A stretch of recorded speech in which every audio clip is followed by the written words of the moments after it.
Duncan back now. Alan, are you there? The joys of technology.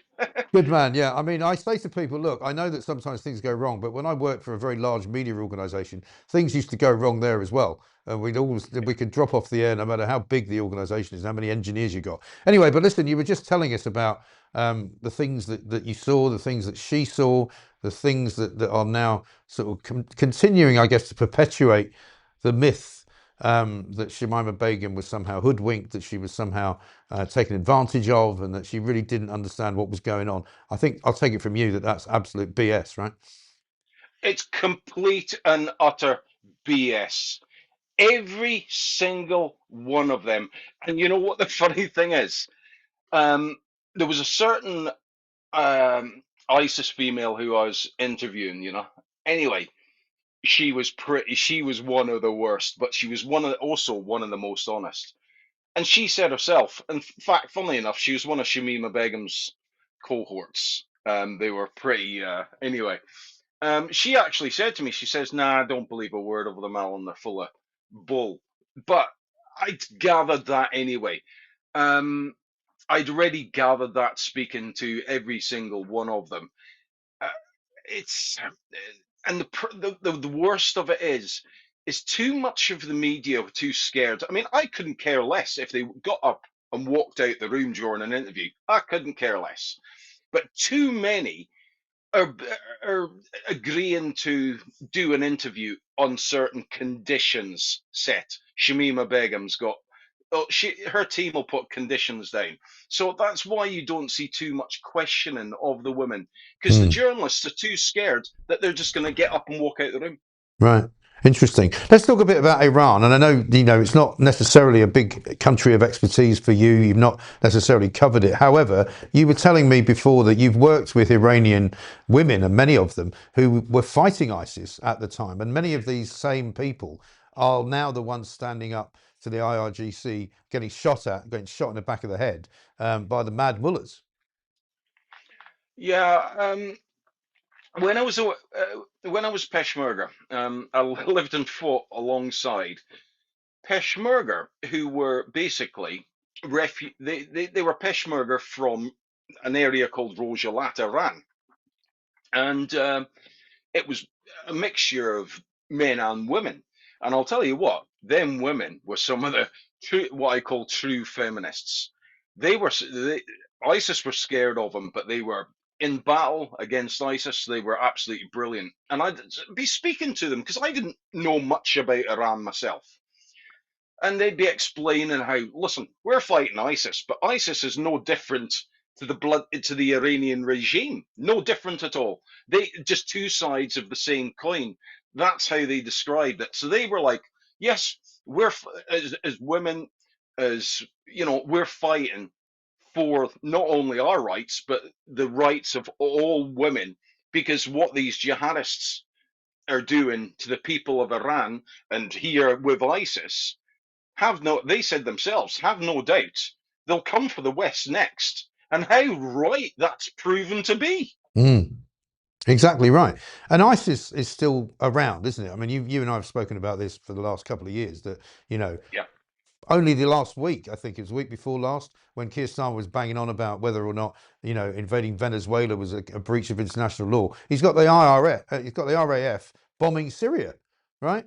So, there's a bit of a double standard going on here. But what exactly were they bombing? And has that got anything to do with ISIS? ISIS never went away. The only thing that was destroyed was their caliphate. ISIS they're not as strong in Iraq at the moment, but in Syria they still are. They're still there. They always have been there. But there's also a lot of them actually just jumped groups, so they're now under the what people David Lammy gave them 95 million, but what they're calling the Syrian army, right? The Syrian army are a mixture of ISIS and Al Qaeda. They just changed their name and put a suit on. You couldn't make it up. Well, the guy And it running has been, Syria, the guy running Syria is ex Al yeah, Qaeda, isn't he? I mean, he was a terrorist until relatively recently. Now he walks around as if he's a mate of Donald Trump's and the Crown Prince of Saudi Arabia. It's a bizarre situation. But I don't know when you were last out there, But what is the situation where Shemima is now, where she's living? What's it like? I'll tell you what, she's still in Camp Rose. Anyway, them camps, people call them refugee camps. They're not refugee camps. They're full of ISIS. You know what I mean? They're basically prison camps. But them camps, there's nothing wrong with them. Fair enough, they're staying in tents.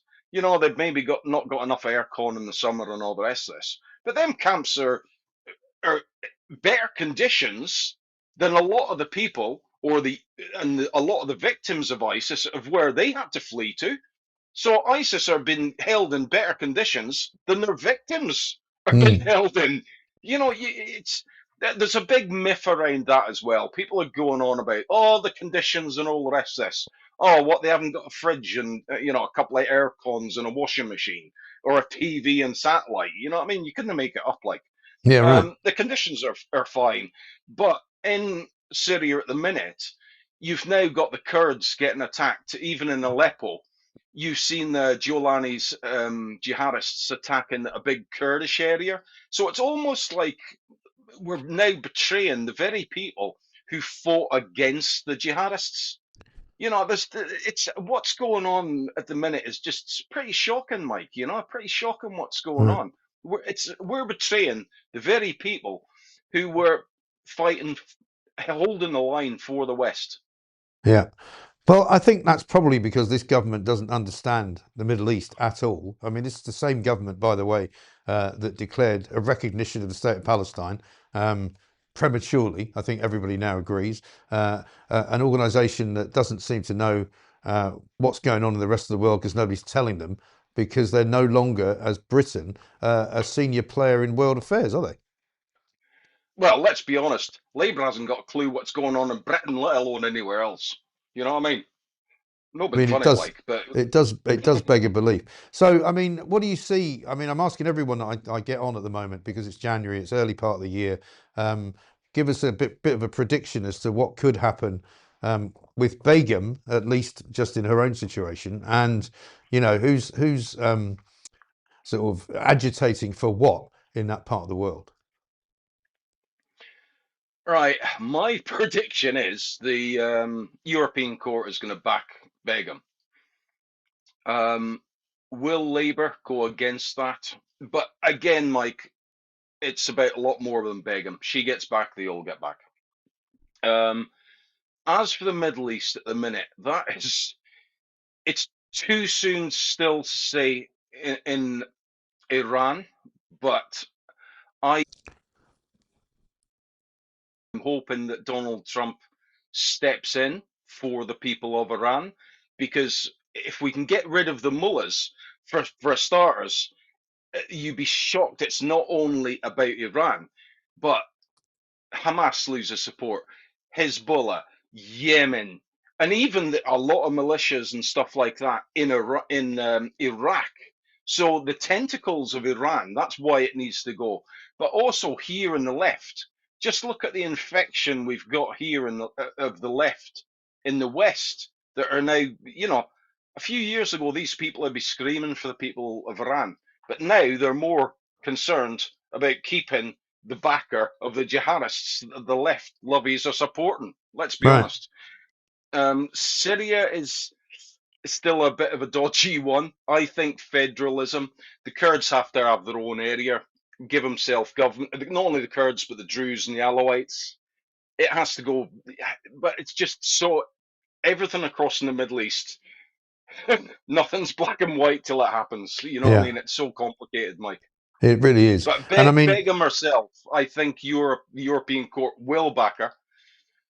Labour takes her back, then it has to be all of them, and it'll lead on to more court cases, because then it'll be the males starting the court cases against the government to get back to Britain. yeah, It's a lot more than just Begum, Mike, and this is what I've been saying for a long time. But at least if Begum does get back, hey, there's witnesses to exactly what she was up to, but will she face court? They haven't even interviewed the witnesses. right. Yeah, I mean, that's the fascinating thing. And have you got any plans to head back out there anytime soon? Um, It depends how well the documentary goes. I'm a freelancer, Mike. You know how hard it is if you're not going to back into the mainstream, you know. Yeah, sure. Well, listen, it's been great to talk to you, Alan, and we wish you the best. And we'll And get you, into Mike. some more. I know there's a couple of really interesting stories bubbling under at the moment, which we may be able to reveal in times in the future, shall we say? But Yeah. it's a huge. I mean, the thing that I find fascinating about what you know is that it's such a huge area of knowledge, and I don't know just how unknowledgeable this government is, but I got a pretty good idea. And it's dangerous because you know so much about that region, and yet nobody talks about it. I think it's all connected, though, Mike. It's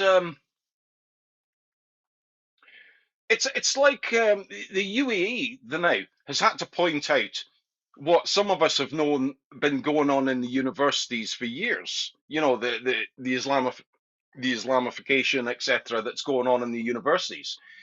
It's almost like our government, and this isn't only Labour. This is going back to the whole rotten establishment.